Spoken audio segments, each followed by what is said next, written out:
What's up, YouTube? We back at it with another video. Today we gonna be reacting to My First Black Queen by Quad. Bro, I ain't gonna lie. Girls can either be your downfall, or if you messing with the right one, she in the bed at home watching TikTok, and you ain't gotta worry about it. She outside turning up. You feel me? But anyways, bro, if you can like, comment, subscribe, I very appreciate it. And yeah, I'm gonna be pushing out more content, and yo, finna dive into the video. God, we finna vibe out. Shit.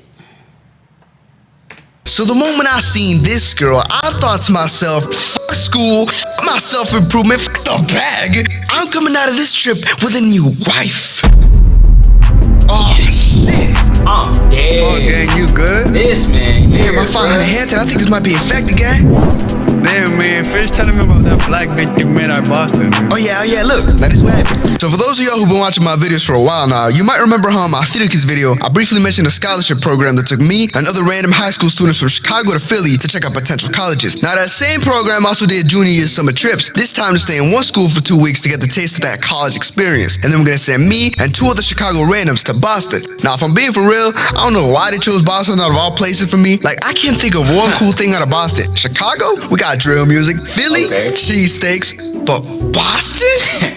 I'm for real blank and I can't think of nothing. So on my mind, nothing was exciting about this trip. I was sure it was gonna be a lame 2 weeks, and I forget about it for the next week. I get to the airport, right? It's about 2 months after I kissed Isis on the spring trip, and I hadn't gotten much play since. Like, sure, I had my trusty roster, but I was in a phase where I was trying to turn my life around, right? I was trying to focus on school, go to the gym, get a job, you know, get off the streets for good. Now that may have been because of a pregnancy scare that had me rethinking life, but that's besides the point. I was gonna turn a new leaf on this trip, right? This was it. On these 2 weeks, no chasing girls, only chasing the bag. A youngin' was locked in. That is, of course, until I saw who my fellow Chicagoans were gonna be. Now, one of them was this lame I'd met on my spring trip, some guy who we'll name Kevin. Kev for short. I remember he forced himself into my spring break friend group, and I didn't really pay much attention. What really caught my eye was who he was standing next to. We gonna call it Janessa, Jane for short. She was a cute little dark-skinned girl, a black queen for those who care about the cause. You feel me? What stood out to me, though, is that she had locks. Not a weave, not braids, but thick, shoulder-length locks. Now let me tell you something about me. I don't got a type in dating, right? If I find you attractive and you match my energy, then we good. You know, I don't really got personal dating preferences like that. But dark-skinned girls with locks? Fuck, that's my greatest weakness, shorty. That's okay. Same Spider-Man, right? In that first movie that came out like in 2003 or some shit. I'm in that scene where I'm fighting Green Goblin. I gotta choose between like saving MJ or saving a group of little New York children like in a cable car, you know? Real hard decision. Okay, now say instead of MJ, it's a dark chocolate fine shit with locks. Yeah, those kids gonna have to go. So the moment I seen this girl, I thought to myself, fuck school, fuck my self-improvement, fuck the bag. I'm coming out of this trip with a new wife. He ain't shit. As the plane lands in Boston, we're texting our dorm assignments. Jane would go on to stay in the girls' first year building on the 6th floor, and me and Kev were both in the boys' building on the 5th floor. What did you get? Let's go, we're on the same floor. Oh, fuck. Now, you probably want to know why I didn't like Kev too much. He seems like a pretty normal and laid-back guy at first glance, right? Well, it's really not complicated. It's as simple as he scares the hoes. That's kind of his whole thing. Matter of fact, on that spring break trip I mentioned, he was trying to get with Isis too.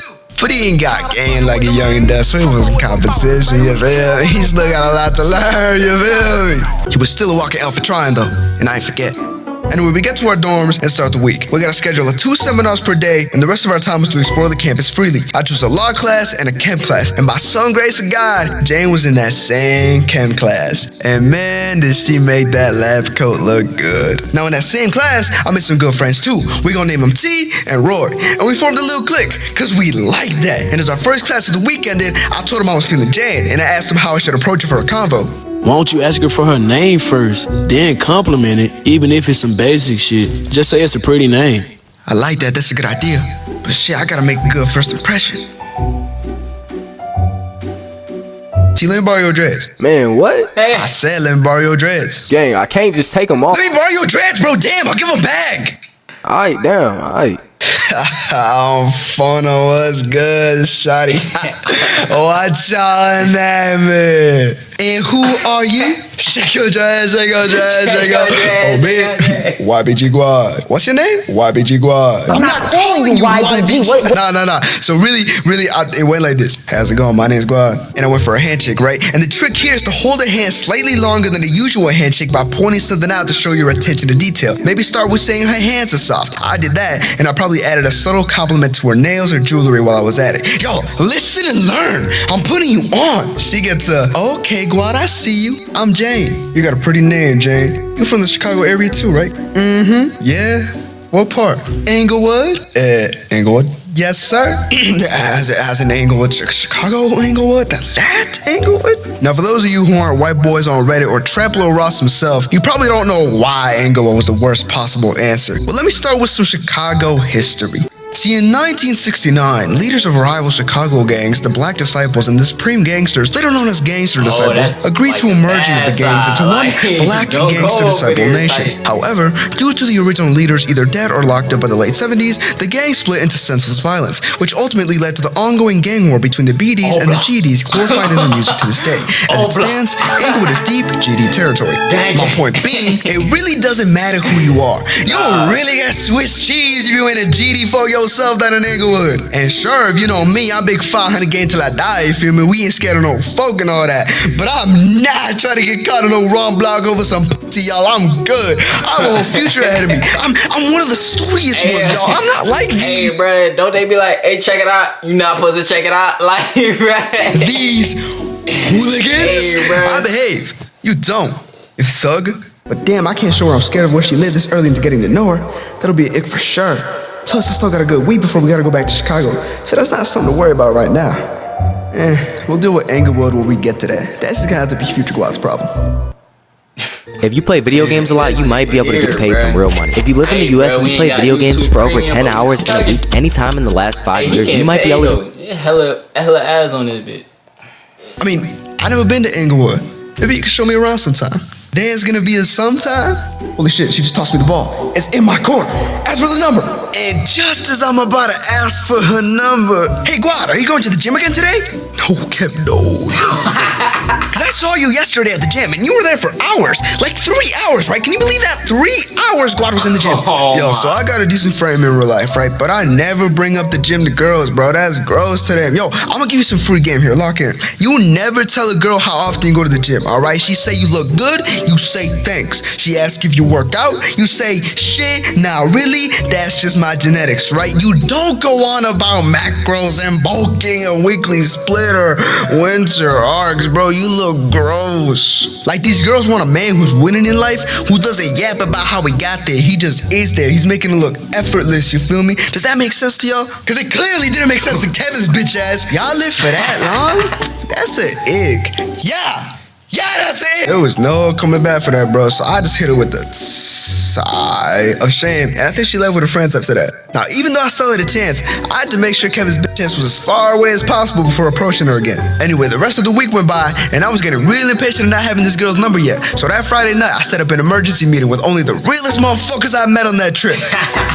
And Kevin, I guess. Bro, I'm telling you, before Kevin stepped in, she was giving me mad signals, but I still can't tell if she fuck with me or not. I think the only way to be sure is if she give me her number. Now, how do I ask for that without looking too pushy? Gang, chill. Just hit her with the, you trying to play me an 8-ball later? Nigga, he ain't got no iPhone. Merch, he don't got an iPhone. Damn. Wait, what he use? I think he got a Android. You know, maybe you shouldn't shoot your shot, Tony. Wait, are you guys talking about Jane? Yes, Kevin, we're talking about Jane. Bro, I forgot to tell you. She asked me for your Instagram. Bro, what? Yeah, on the plane here. You were sleeping and she asked me for your Insta. Hold on. You're telling me a whole week went by and you didn't tell me she asked you for my Insta? I thought you would've cared. Man, Kevin, bro. Why the fuck would I? So y'all, she was feeling me this entire week and Kev was just gatekeeping. But if I hawk his ass down, then I'm the bad one. So I forced him to give her my Insta and sure enough, 5 minutes later, she added me back. A youngin' was in. And this script is way too long. I'm gonna need to make a 2-parter, y'all. My fault, man. I yap too much. You know what I don't do though? I don't play without the phone, fuck with you. Alright, Brody, that's the end of the vid. If you can like, comment, subscribe, I very appreciate it. And yeah, I'm gonna push out more content and fuck with y'all niggas. You feel me? So yo, see y'all next video, gang.